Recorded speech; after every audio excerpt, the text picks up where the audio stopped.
Kasabay ng pagunita ng ika-20 taong anibersaryo ng pagpanaw ni Fernando Poe Jr. noong Sabado, formal na pinasinayaan ang FPJ Esplanade and Eco Park sa San Carlos City, Pangasinan.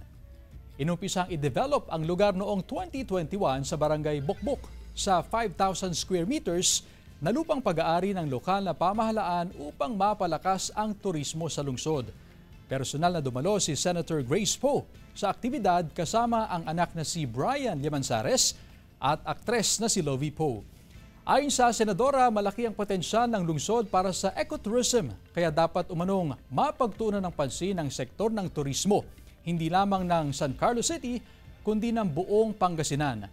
Sa ngayon ay plano ng lokal na pamahalaan na magdagdag ng iba pang amenities sa naturang lugar upang mas makahikayat ng mga turista na kalaunan ay inaasahang makapagbibigay ng kabuhayan sa mga residente.